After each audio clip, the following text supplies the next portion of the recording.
Hola a todos y bienvenidos a este talk. En nuestra línea de dar la bienvenida a doctores y personas que no se relacionan directamente con la medicina estética para tener estas charlas inspiradoras, hoy tengo la oportunidad de tener una doctora joven que está llevando a cabo una labor divulgativa muy importante en redes sociales. Ella inicialmente se especializó en dermatología para pasar a continuación a dedicarse dentro de su área a la medicina estética. Hoy tengo la oportunidad de dar la bienvenida a la doctora Cristina Eguren. Cristina Eguren, bienvenida a este talk. Muchas gracias, David, un placer estar aquí y bueno, pasar un ratito juntos charlando sobre este tema tan interesante que yo creo que nos involucra a todos. Bueno, y sobre todo porque te va a ver mucha gente y bueno, tu historia puede inspirarle respecto a que sea la suya propia.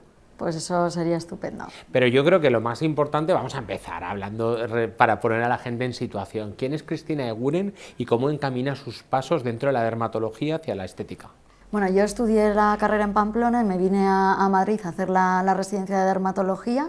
Acabé en el 2010 y inicialmente empecé a compaginar actividad en la pública con actividad en privada, en consulta privada de otros dermatólogos. Y fue allí donde bueno, pues me inicié un poco en la parte más estética de la dermatología.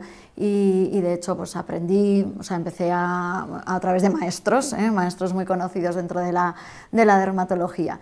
Y ya en el 2015 fue cuando abrí mi consulta y dentro de mi consulta sigo muy especializada en cuestiones más específicas de dermatología como acné y rosácea y bueno, pues ya también amplié mi actividad dentro de la medicina estética. ¿Cómo fueron tus inicios? Porque para una persona que se forma en dermatología en un hospital puede ser como un poco, ¿no?, un cambio bastante importante. Cuéntanoslo.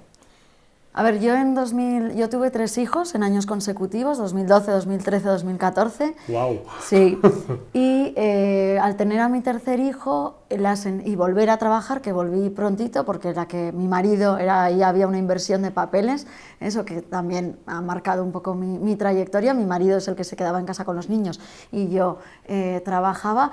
Y al volver a trabajar, después de tener a mi tercer hijo, pacté, además volví muy prontito, justo en la 6ª semana, en cuanto ya como autónoma se me permitía, pacté una serie de condiciones de vuelta en donde trabajaba, pero luego no se cumplieron, Entonces, yo ahí me sentí pues traicionada, o lo que sentí es que tenía que verdaderamente empoderarme y decidir yo en qué condiciones quería trabajar.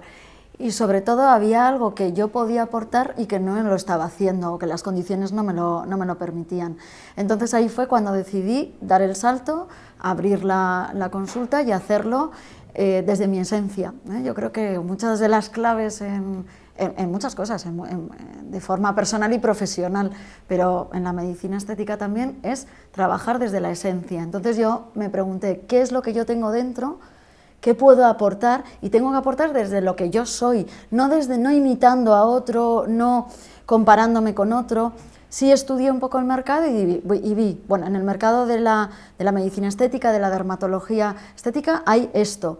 ¿Y qué es lo que yo puedo aportar diferencial? Y vi una gran diferencia, porque, por ejemplo, dentro de la dermatología lo que predominaba eran varones seniors, dermatólogos varones senior, y yo justo era lo contrario, era una mujer joven, madre. Entonces dije, pues voy a aportar desde esa esencia que yo soy. ¿Y a quién le puedo llegar a calar muy bien y a aportar valor diferencial? Diseñé un modelo de paciente final al que dirigirme, que era y yo lo tengo muy bien estudiado, Entonces a esa mujer yo tengo un trato muy cercano, de empatía, de comprensión. Yo generalmente llego a mi paciente a través de la dermatología, o sea, a mí generalmente suelen venir a través del acné, la rosácea. Esa mujer empieza a tener inquietudes de estética, porque es una mujer entre 30 y 45 años, que ya empieza a oír o a sentir ciertas necesidades estéticas, pero normalmente llega a mí a través de la dermatología y ya juntas recorremos el camino de salud de piel y desde una piel en equilibrio saludable transitamos a una piel estética, a una piel aún más bella, ya no solo en ese equilibrio de salud, sino sacarle el máximo potencial a esa piel. Pero lo estás contando, Cristina, y parece que sea súper fácil, pero 3 hijos a tu espalda, tu marido que tenía que cuidar de ellos, sin colchón, como muy bien has dicho, autónoma. esto es una ansiedad y un estrés que yo entiendo que seas de San Sebastián, pero Sí. seguro que la profesión va por dentro. Sí, a ver, una de las claves fue que mi marido se mete en el proyecto, ¿eh? Entonces, ahí, bueno, sentarse y decidir. O sea, yo creo que y las decisiones hay que tomarlas sentados con papel y boli. Y no, o sea, papel y boli, ¿eh? Y ahí, efectivamente, yo con mi marido, yo fue la que pensé, bueno, ¿qué hago con mi marido? ¿Qué hago con Raúl? Le meto en este proyecto. Meter a tu pareja en el proyecto tiene ciertos riesgos, ¿eh? Porque si la pareja va mal, pues se complica el asunto. Pero decidí hacerlo. Y es verdad que teníamos 3 bebés muy chiquitines, porque cuando yo decido abrir la consulta, mi último bebé tiene 2 años. Tengo un bebé de 2 meses, perdón, 2 meses, 1 año y 2 años. O sea, tenía 3 bebés en casa. Y lo que hago primero es formarme muy bien. A pensar que ibas a decir, lo primero fue tomarme un ansiolítico. Sí. Formarme empresarialmente, o sea, yo sí que hago un máster de empresarial y de emprendimiento y establezco muy bien, al final, la consulta de dermatología, de medicina estética, es un negocio, es una empresa y hay que tomárselo como tal. Somos médicos, pero somos empresarios. Entonces, si somos médicos nos tenemos que formar en medicina, pero si no somos empresarios nos tenemos que formar en empresariales o en emprendimiento. Y yo eso, gracias a mi padre, que pues bueno, pues era empresario allí, me dio ciertas claves que me ayudó a establecer unas bases muy sólidas de a qué paciente final me dirigía y según ese paciente final generar toda la estructura de negocio, ¿no? Entonces, y antes de abrir la consulta yo estuve 9 meses, no 9 meses de obras o preparando la consulta en sí, sino 9 meses pensando en la estructura del negocio. Yo cogí una consulta muy chiquitita, alquilada, en un edificio que además había varios médicos estéticos, o sea que en un edificio muy bonito en el centro de Madrid, que era un edificio de alquiler de consultas médicas, y la consulta no me salía por un gasto excesivo, o sea, abrir la consulta a mí me supuso una inversión inicial de unos 20.000 euros, ¿eh? Entonces yo cogí ese dinero y dije, bueno, si pierdo todo este dinero, ¿dejo a mi familia sin comer? No, lo puedo perder. Si me va fatal y pierdo todo esto, seguimos comiendo. Bueno, pues lo intento, ¿no? Entonces yo creo que hay que hacer un equilibrio de riesgos, y luego yo siempre digo que el éxito ocurre cuando nuestros sueños son más grandes que nuestras excusas. Y es que yo creo que bueno, hay que hay que fijarse un objetivo interno. Los objetivos internos son fundamentales, no podemos fijar objetivos según lo que se espera de nosotros o según lo que nosotros pensamos que es el éxito de otro. El éxito tiene que ser interno, según los objetivos internos, y pueden ser totalmente diferentes de una persona a otra.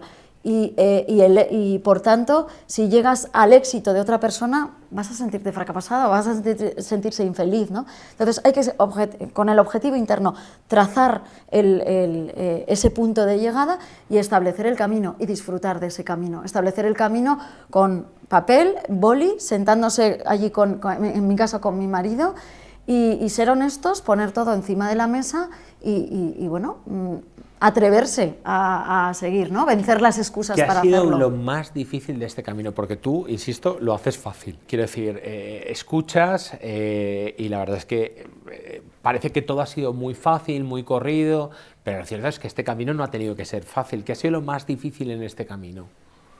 A ver, pues yo creo que lo más difícil es gestionarse a uno mismo, así de claro. O sea, porque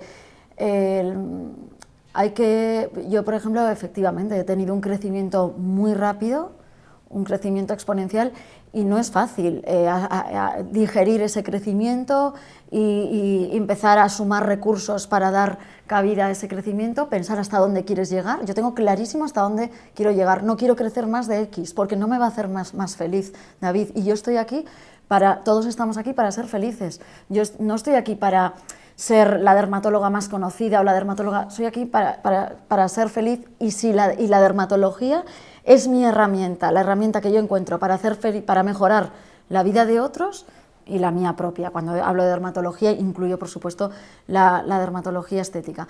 Entonces, para mí lo más complicado ha sido la gestión de mis emociones, de mis ansiedades, de no exigirme la perfección, porque yo soy una mujer que sí que no me considero muy perfeccionista. O sea, yo creo que lo perfecto es enemigo de lo bueno, pero siempre quiero llegar a más, quiero llegar quiero ahora, quiero ya.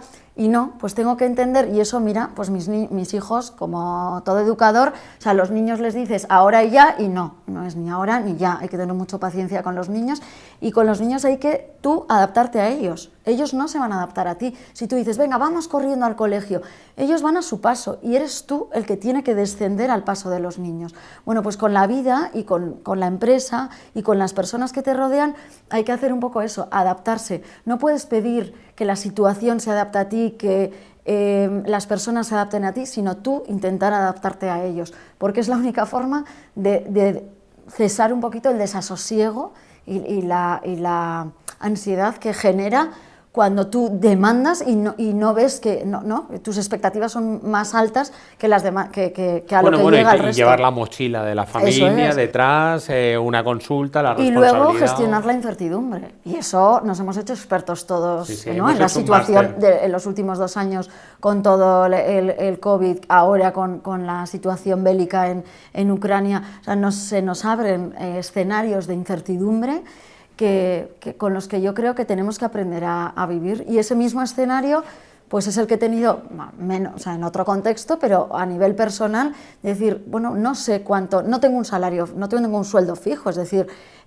no sé cuánto voy a cobrar a final de mes, pero igual tengo que ver cómo, a pesar de esa incertidumbre, puedo seguir adelante y puedo hacerlo de manera con sosiego y con calma, y que yo me aporte felicidad. Pero está claro que la vida del emprendedor y de quien abre una consulta no es fácil, y yo a todo compañero que abre su propia consulta, que sigue adelante, le admiro porque sé lo difícil que es, ¿eh? Y luego pues toda la gestión del equipo, que es complicadísima, o sea, porque las personas somos complicadas, y porque cada uno tenemos nuestras cadaunadas, como dicen en Pamplona, y hay que convivir con las cadaunadas de uno y las que tienes enfrente, más el estado emocional con el que viene ese día tú, tu equipo y el paciente. Entonces, y luego otra cosa muy importante, no pretender gustar a todo el mundo. Jamás, porque eso lleva al fracaso, o sea, al sentir el fracaso. Yo hay pacientes con los que, como te decía, tengo muy bien perfilado el paciente final al que me dirijo, y yo creo que esa ha sido una de las claves de éxito de mi negocio, porque el paciente tiene que venir a buscar lo que yo le voy a aportar. Si viene a buscar algo diferente a lo que yo le voy a aportar, entonces no nos vamos a entender bien, ¿no?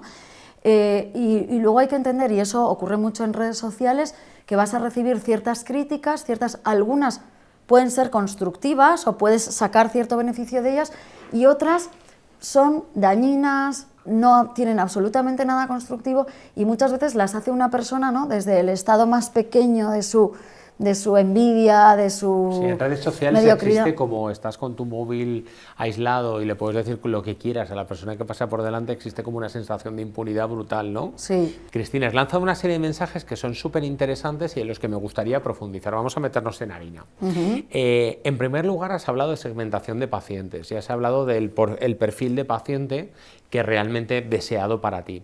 Y has hablado de mujeres entre 30 y 45 años, etcétera, etcétera, etcétera, ¿vale? Muchas veces, sin embargo, en las consultas nos encontramos que el paciente viene solicitando los labios de Angelina o un perfil de un famoso. Tú no te encuentras eso. No. Cuéntanos este proceso, cómo ha sido, porque creo que se puede ser muy enriquecedor. A ver, como te dije, lo primero que hice fue, antes de abrir la consulta y en ese camino de emprendimiento, de formación en emprendimiento, intentar entender muy bien qué valor diferencial yo iba a aportar y a quién se lo iba a aportar. Y generé mi avatar, mi paciente avatar, muy estudiado. Yo me reuní con 10 mujeres, 10 pacientes que yo pensaba que podían ser mis pacientes ideales, y les pregunté, pero hasta el último detalle, es decir, y qué redes sociales utilizaban, y a qué perfiles seguían, y a qué horas lo utilizaban, y ahí fue donde yo descubrí, por ejemplo, Instagram. Yo no tenía Instagram, ni personalmente utilizo apenas las redes sociales. Yo me di cuenta que Instagram era un medio para llegar a ellas, qué marcas les gustaban, qué marcas no les gustaban, qué situación laboral tenían, o sea, muchas cosas para diseñar toda la consulta y sí, y de cómo me iba a dirigir a ellas en función de eso. En mi consulta, por ejemplo, yo busco cercanía, empatía, yo trato mucho acné, rosácea, inquietudes de estética.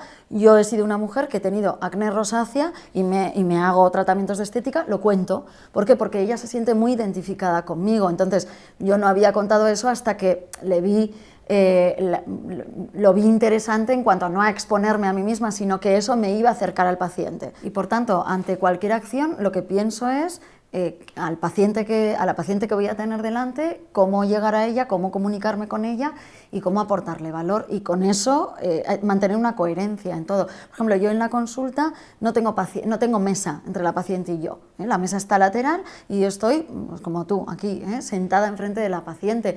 La paciente llega, se sienta, creamos un clima, normalmente siempre tengo algún residente o alguien formándose conmigo, y creamos un clima de intimidad en la que le miro a los ojos y le digo: cuéntame, ¿qué necesitas de mí?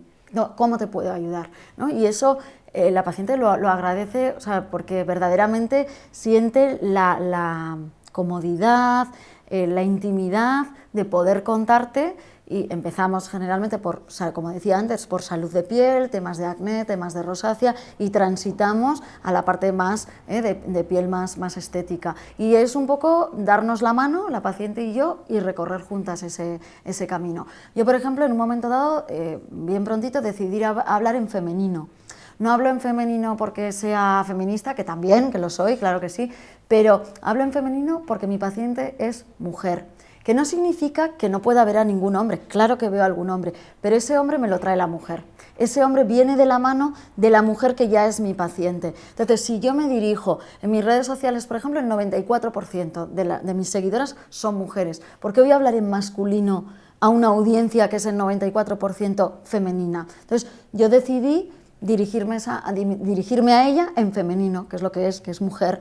Próximamente publico un libro sobre acné y rosácea y está escrito en femenino y lo explico, doy esta misma explicación. Entonces, esa paciente me conoce muy bien, me conoce a través de las redes sociales, me conoce por referencias de otras pacientes, sabe cómo trabajo y viene a pedirme lo que yo aporto y no viene a pedirme lo que no aporto. Y esa fue un poco la clave de mi éxito, es decir, no me vale cualquier paciente, quiero un determinado paciente, y es el paciente que me necesita a mí y al que yo voy a aportar valor, y por tanto la relación médico-paciente va a ser fluida y nos va a beneficiar a ambas. Y esa paciente, pues efectivamente, no me pide los labios de Angelina Jolie, y si un día viene pidiéndomelos, pues es que no es mi paciente, se ha equivocado, y tal vez con toda honestidad le diré: oye, mira, es que yo no hago ese tipo de trabajos, pues vete, o Angelina Jolie, bueno, es que son sus labios, yo creo, ¿no? Pero cuando te piden inspirados en lo que yo llamo, en lo que yo creo que verdaderamente no es el objetivo de la medicina estética, que son caras deformadas, labios deformados, de programas de televisión. Bueno, que es muy respetable, pero seguramente no es nuestro concepto. Pero no es mi concepto. Entonces, es rarísimo que vengan a mí con eso, porque ya he creado mi marca, mi estilo, y la gente que viene, pues es porque le gusta ese estilo. Es como que un paciente para cada clínica y cada una clínica para cada paciente. Eso es. Al final podemos y debemos crear nuestra pacientela. Es decir, no creo que debamos aspirar a que todo el mundo acceda, que es un error que se puede cometer al inicio. Es decir, yo abro, no tengo a nadie, pues que venga el que sea. No, sé exigente, mira lejos, o sea, apunta a las estrellas para llegar a la luna, pero apunta a las estrellas. Y bueno, voy a hacer las cosas bien desde el inicio, no vale que venga cualquiera, porque desde el inicio estamos construyendo ladrillo por ladrillo lo que luego va a ser un gran edificio, ojalá sea un gran edificio, un rascacielos. Entonces, pero esos primeros ladrillos tienen que ser consistentes, coherentes con el objetivo que hemos marcado. Entonces, no puede ser, mi opinión, mi recomendación es no caer en la tentación de dirigirse a cualquiera o hacer acciones que vayan dirigidos a cualquiera. No, buscar la esencia, buscar el objetivo, trazar el camino y ser coherente en ese camino. Hay otro área que hemos pasado de puntillas y quería preguntarte, y es la gestión del personal. Has hablado del crecimiento exponencial de la clínica, además con tu marido trabajando dentro de la clínica, sí, con lo cual se juntan situaciones personales con situaciones profesionales. Sí. cómo gestionar el crecimiento en el equipo y cómo seleccionar el personal. A ver, yo trabajo, o sea, en el equipo somos 7 dermatólogas y luego tenemos todo el personal auxiliar, tengo contratado una community manager. Yo otra vez vuelvo a las esencias, es decir, yo creo que si tú encuentras gente alineada en la esencia, va a funcionar bien. Luego, porque la esencia no se pule, el resto se pule. Es decir, si una auxiliar hace mejor técnicamente esto o lo otro, pues se enseña, eso se enseña. Pero si la esencia de cómo, y yo les doy todo por escrito, es decir, esta es la identidad de la clínica, nuestra misión, nuestra visión, y que entiendan, por ejemplo, el personal auxiliar, que entienda que es importantísimo todo lo que hace, darle valor a lo que hace, porque aquello que hace va a ser de forma más indirecta, tal vez no tan directa como la doctora, pero de forma indirecta impacta en la calidad de vida del paciente. Es decir, que la consulta esté ordenada, que todo esté en su sitio, que yo tenga todas las recomendaciones ya impresas, que me ayude a tiempo cuando viene el paciente, que el baño esté perfecto. Eso hace que la experiencia del paciente sea óptima, satisfactoria, que confíe en nosotros y que por tanto su vida mejore por esa confianza que ha depositado en nosotros. Y tan importante es prescribirle el medicamento adecuado, inyectarle correctamente, como que la auxiliar me ayude a llevar a cabo ese trabajo. Y las doctoras, bueno, pues en dermatología, en medicina en general, tenemos un altísimo nivel de formación en España, por tanto encontrar buenos médicos, buenos dermatólogos, pues es fácil. Yo creo que luego es enseñarle, yo hago mucho hincapié en enseñar mis protocolos, cómo trabajamos, hacemos sesiones conjuntas para alinearnos muy bien en cómo ya de forma más médica, ¿no?, tratar a ese paciente, para que verme a mí o ver a una de las doctoras de mi equipo pues sea, digamos, prácticamente la misma experiencia y el mismo resultado, y yo creo que lo consigo, que es mucho trabajo. Muchísimo trabajo, y porque además bueno, pues una persona puede estar contigo y luego puede no estarlo, y al principio dices, oh, pues he invertido todo este esfuerzo, todo este tiempo en formar a esta persona y ahora se marcha. Entonces, bueno, pues la retención del talento es importantísimo, pero para retener bien hay que primero captar muy bien. Entonces yo creo que hay que mirar el potencial de la persona y si verdaderamente en la esencia de esa persona tú piensas que puede... Porque repito, los conceptos o las técnicas se pueden enseñar, lo que no se cambia es la esencia, la actitud de una persona. Vamos a hablar de futuro, un poco de futuro.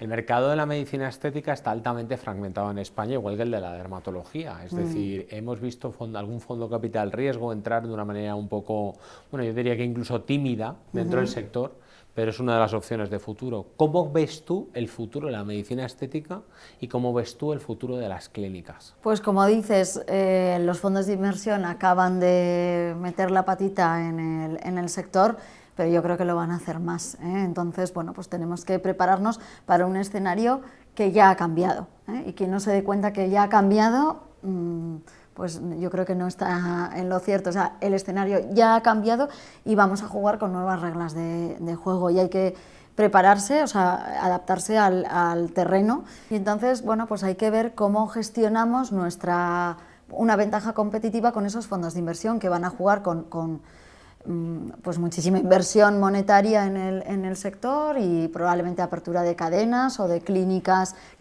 pero cada uno pues tiene que aportar pues ver dónde puede encontrar una ventaja competitiva desde su formación, su forma de trato, su forma... En inversión pues no vamos a poder competir, es decir, en aparatología pura y dura va a ser difícil, cada uno va a tener que tener su aparatología, pero siempre van a tener ellos más capacidad de comprar la última tecnología, la última aparatología, pero al final siempre van a necesitar al médico y repito, la esencia, ¿no? Hay cosas que yo creo verdaderamente que otro no puede dar, que yo doy al paciente, que otro lo dará otra cosa, pero no puede dar lo que yo doy, porque entonces, bueno, pues ahí creo que también está la capacidad competitiva. Has hablado del cambio de las reglas del juego. El COVID ha sido como un elemento transformador, disruptivo. ¿Cómo han cambiado las reglas del juego para ti? A ver, a mí el COVID en el fondo me benefició, supuso un crecimiento 2020-2021 un crecimiento muy, muy potente en la clínica, duplicamos personal, han sido los años de mayor crecimiento. Ahí, en la parte más dermatológica, sí supe, yo ya hacía consulta online previamente al COVID, pero una vez se llega al estado de alarma, en marzo del 2020, traslado toda la consulta a dermatológica a consulta online.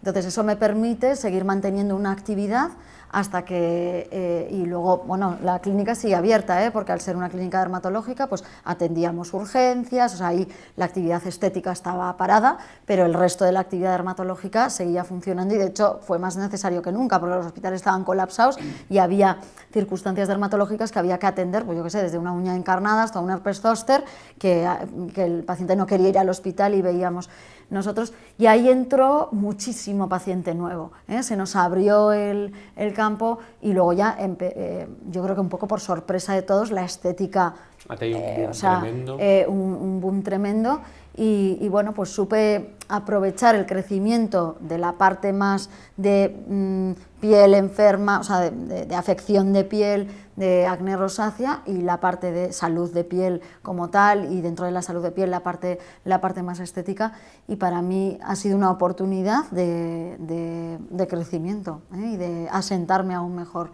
dentro del sector.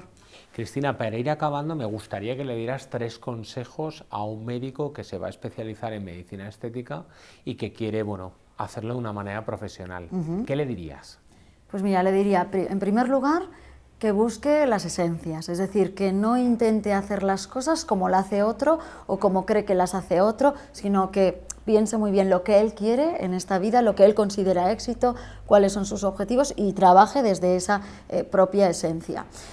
Y aporte desde esa propia esencia. Segundo, que se forme en emprendimiento, en gestión, en marketing. Es muy importante, repito, somos médicos, pero somos también emprendedores. Luego tenemos que formarnos en medicina, tenemos que formarnos en emprendimiento.